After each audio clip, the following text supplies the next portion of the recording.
Good afternoon. So I wanted to discuss something that Malia and I were talking about this morning. I love her because she always makes sure to hammer home her point over and over and over. And this morning she mentioned something to me again, which really stirred my heart into speaking with you about this.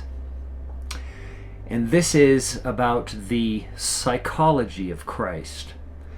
That the entire story, everything he was speaking of, it was clear that he was the most psychologically sound human ever. That he understood the brokenness of man to such a degree, and he understood exactly who he was. Not who he wasn't, but who he was. And this is precisely what you also need to establish within yourself. Who are you? And this is the I am statement. Now, Malia and I are going to get into that later on today on Red Letter Disciples. We're going to be discussing John chapter 1 in the latter portion of it that we have yet to cover. But I wanted to go over something, and this is where Christ is speaking of and this is Matthew chapter 13, the parable of the sower. Because you're going to face the same things that I face. You're going to face the same people that I face. And the same arguments, the same statements, the same accusations. Because they all yield from the same place. The enemy has a very simplistic mind, and his programming is very deliberate within other people. So immediately when someone comes into this truth, and then they fall away from the truth, the seeds being sown, they immediately struggle to fight their way back into the matrix because they're trying to regain some stability within the programming of the world. It's truly a sad thing, but the parable of the sower speaks to this. But more importantly, it speaks to who you are. Remember that for many are called and few are chosen. So when you are contemplating the I am, understand that few are chosen, and you are if you stand in these truths. So and this states from chapter 1, the parable of the sower.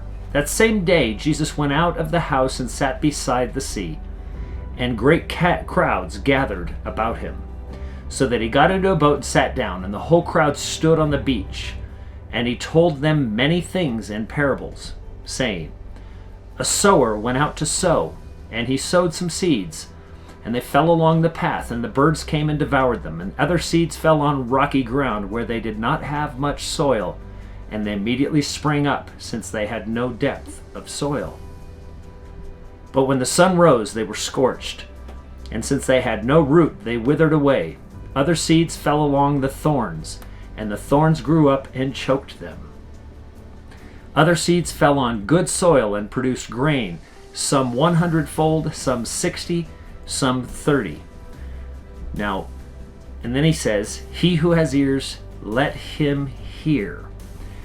So that statement of he who has ears, let him hear, that means that you are intended, you are chosen to hear these words, that you're breaking out of the matrix, that you're understanding and seeking these truths, that you will hear the meanings behind these parables. And it will resonate with you. The reason why it will resonate with you is because you're living in them. You're living in these truths. You're amongst it. You see the contrast between the lie and the truth in the world. You see it clearly. And not only that, but you are receiving these truths in good soil, your soul, not your ego. Now, this is where the purpose of the parables, and I'm going to continue reading, becomes very profound. And I believe that this may be one of the more important videos that I make in describing these things to you. Then the disciples came and said to him, why do you speak to them in parables? And he answered them, to you it has been given to know the secrets of the kingdom of heaven. Now, this isn't necessarily secrets that he showed them. These are secrets that are only revealed to you through Christ, that when you are chosen of the called, that your mind is open, that your soul is literally consuming this truth, and it is transfiguring itself inside. Your very DNA is changing. But to them it has not been given. He is demonstrating a line that has been drawn in the sand. So that delineation between them and you is of the Father. It is not you, and it is not him. It is of the Father, that they are different than you are. Know that right away. That they are not where you're at. They are not who you are. That doesn't make you better. That doesn't make them worse. That doesn't make them better or make you worse. You don't get to judge these levels. It just makes you who you are. That is the I am statement. For to the one who has, more will be given, and he will have an abundance. But from the one who has not, even what he has will be taken away. Now, what that statement is saying is that if you have some of these truths, more truths are going to be given to you. You will become far more open and understanding to these things. You will become far more humble in these things. More will be given to you in abundance. You will have this in abundance. And those that don't have very much truth, that even what they have will be taken away from them, that they will fall away from it because they are not consuming the truth. They are not chosen of the called. They weren't chosen. They didn't make the decisions. They didn't cross over the line when asked to. They failed in their approach to the Father. Now it says, you will indeed hear. Now this is the amazing thing. First he says, indeed in their case the prophecy of Isaiah is fulfilled that says, you will indeed hear, but never understand. Now I'm just going to take that these people in the world that believe they are Christians, that believe they know the Word, that believe they're whatever religion, they believe they know who the Father is. They will never understand this because they do not know these things. They are on the other side of the line. The separation has taken place. And you will indeed see, but never perceive. So they will hear, they will never understand it, and they will see it, but they will never perceive it. Head buried firmly in the sand. For this people's heart has grown dull, and with their ears they can barely hear, and their eyes they have closed, lest they should see with their eyes, and hear with their ears, and understand with their what? With their heart, the real mind. Not this one, but with this one. And turn, and I would heal them. So he is a support, that if they would turn from those ways, if they would open their mind, if they would submit to the Father and these truths, and forget everything else that they think that they know, that they would drop their ego, they would drop all the perceived notions that they have, then they would be healed. Many of you have felt that healing. I see it in the comments. Now, they didn't understand his parables. And so he describes this to them. And he says, but blessed are your eyes, for they see, and your ears, for they hear. For truly I say to you, many prophets and righteous people longed to see what you see and did not see it, and to hear what you hear and did not hear it. You've witnessed some of those people. Hear then the parable of the sower. When anyone hears the word of the kingdom and does not understand it, the evil one comes and snatches away what has been sown in his heart. So what has been given to him, if he is not prepared, it will come and be snatched away by the enemy. And the enemy, in the words of people around them, going, you're crazy, all of these things. This is what was sown along the path. As for the one, what was sown on rocky ground, this is the one who hears the word and immediately receives it with joy. I've witnessed this. Yet he has no root in himself. None. but endures for a while. And when tribulation or persecution arises on account of this word, immediately he falls away. This is what, like I said, people that are jumping for joy at this word, and then all of a sudden some doubts come, or they witness some attacks on me or them, or their family persecutes them, and they immediately try climbing back into the matrix. And then they have to attack the one that gave them the truth. Because in order for that truth to no longer be true to them, they have to destroy the one that delivered it. That will be you too. As for the one sown among thorns, this is the one who hears the word, but cares of the world and deceitfulness of riches choke the word, and it proves unfruitful. Now what that means is that person that has wealth in the world, or that job, and all of the things, they're not willing to give them up for this truth that they now know. They stay consumed in the world. They can't get rid of their worldly riches. Like when Christ said to one man that walked up to him and said, "What do I do to enter the kingdom?" And he gave him the commandments, and he said, "I've obeyed all of those." And then he said, "Well, then sell all that you have and follow me." And the man went away very distraught because he had great wealth. That's precisely what this is speaking to. That he couldn't abandon those things of the world. And that doesn't mean throwing your money away. That means doing exactly as he says. Give it to the poor. Rededicate everything without ego, without attachment to it. The minute you want to stay attached to it, it becomes evil by the flesh, because that's what the flesh does, and it builds up ego and importance and stature. So you have to flee from the attributes of the enemy in everything that you do.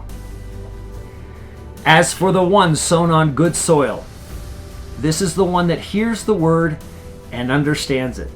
He indeed bears fruit and yields in one case 100-fold, in another 60, and in another 30. So he's speaking out the different degrees of which someone influences others and yields fruit. Now that fruit might not just be influencing others and spreading this truth.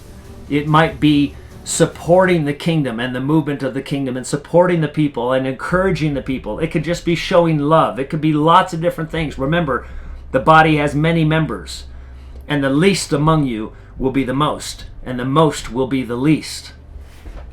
So I'm going to whiteboard a little bit here and demonstrate to you what I mean by that. When people have come and accused me and attacked me and say that I think I'm the second coming and all of these things, understand this very clearly. That I understand exactly who Christ is. I understand exactly who the Father is, and I'm going to show you in a bit of a diagram. That Christ in us is quite simple.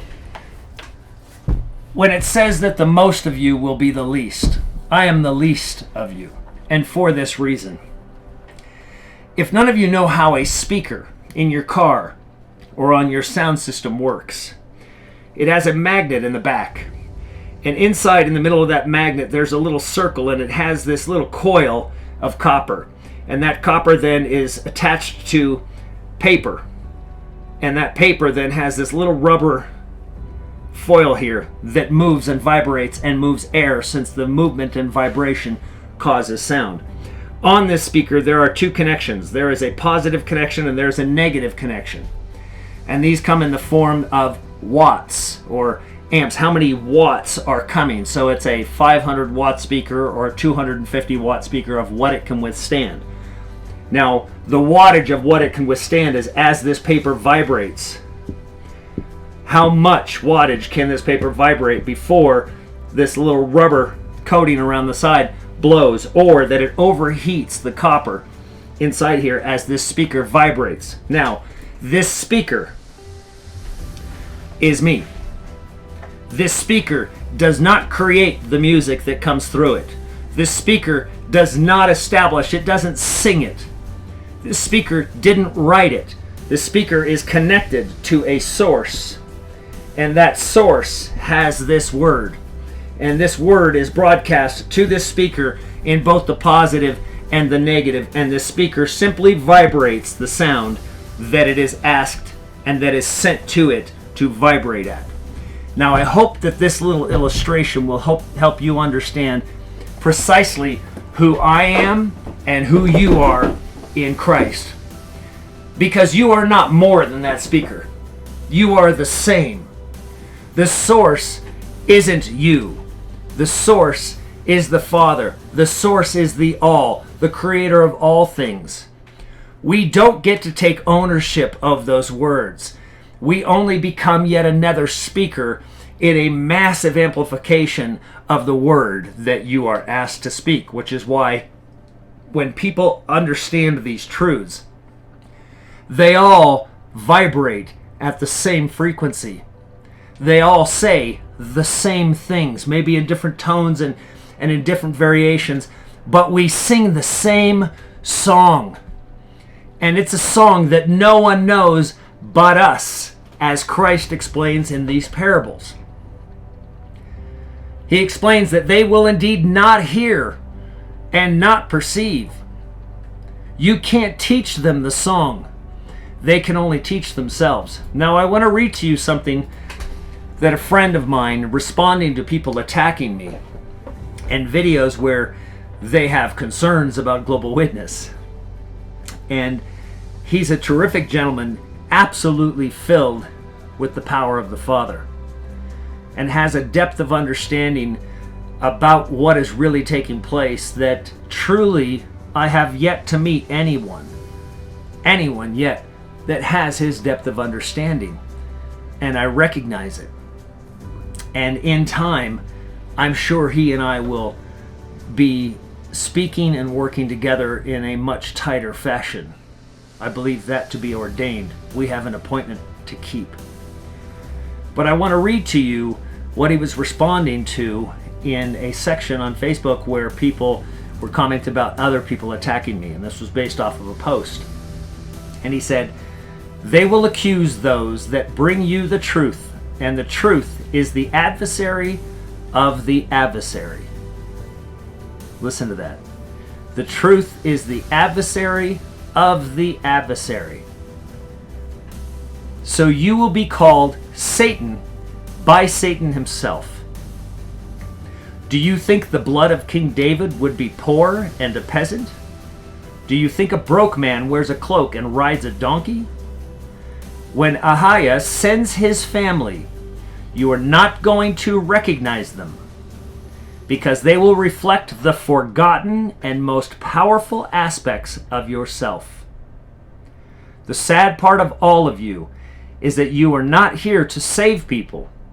Those that can see the pit can only by their own will transcend the pit. It is time to condemn them by just sitting in the truth. Your job as a witness is to hold the truth and point the finger. An accuser will need to convince you. The witness just tells you to look and see it for yourself. The accuser will have you staring at their finger to keep your attention while speaking curses of blessings. Lowered, and the witness wants you to look at the moon or what is most high. Truth is a funny thing. It isn't always important to be right about everything. It is about being in righteous. So he's using Christ's name in this. Even then, in errors, there will be no failure, only feedback. I am no one important. I will say to you as someone who also wore many, many masks in this world. This man, speaking of me, is bringing you the truth. And you will expect that anyone who is coming into that house will see tribulation. Be proud and don't be jade to the enemy. Never justify, argue, defend, or explain. You are royalty. The kings and queens do not need to give jade when they are made of it. Absolutely a profound statement spoken only by one that is a witness of the things and truly transcends this world and understands every aspect of what is going on. Those words cannot be spoken unless one fully grasps it. So I truly love and appreciate his comments. Thank you so much, Damien. I wanted to just bring this to you because I have a great sense of massive attacks on their way. And when I say massive, I mean in hordes, because this truth is resonating. And it is tearing down walls in places where they thought those walls could never be torn down, demonstrating that they were built on false ideas and broken perceptions. So I wanted to bring this message to you and to encourage you to stand in this truth, consume nothing else, hold fast to this truth, lest someone take your crown. Anyone altering this, anyone trying to force themselves onto you, when anyone says that I have a problem with this, or this is spoken of from the ego. Now understand how the ego takes these truths, because they want to become powerful by these truths.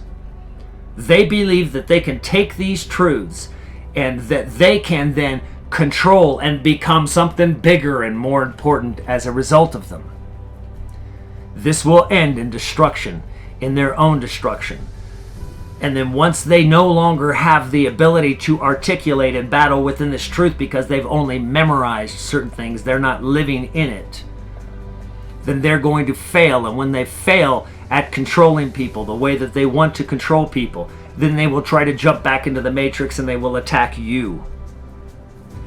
So I give these things to you. It is my responsibility in speaking these things to equip you with the words and the wisdom that you're going to need to understand it. All of these things that I speak are right in Scripture. As I've said, the testimony of Christ is the spirit of prophecy I've spoken of in Revelation. That means that everything that he went through, you're going to go through. Every single aspect. Your family will call you crazy. They will haunt you down. They will come and ask you what authority you have. They will challenge you by the ego at every single turn. Stand in this truth. Always stand in your positive energy, in love. There is no box to put this truth in. You cannot call it New Age. You can't call it Christianity. The first followers of Christ were called the Way. And that's what this is. The way, the truth, and the life. Except no box. There isn't any box. There isn't any cage strong enough. There is no fence that can withhold and keep this truth in. There isn't anything that will shut me down, and there is nothing that will shut you down. Stand in that truth and that strength, and know that it is in love, and know that everything in this world matters not. Nothing here matters. Nothing at all. The task that we have at hand, the task that we've been given, the appointment that we must keep, must be met. It must be met. Stand in that and know that your rewards aren't here. If you're looking for rewards here, well then quit right now. Because as you can see, there are no rewards in this world for doing this. The joy and the love and the support that I get from you is more than enough that I need. I love you very much. I look forward to seeing you tonight with Malia and Red Letter Disciples, and we'll go over the remainder of John chapter 1. I love you very much, and I'll talk to you soon.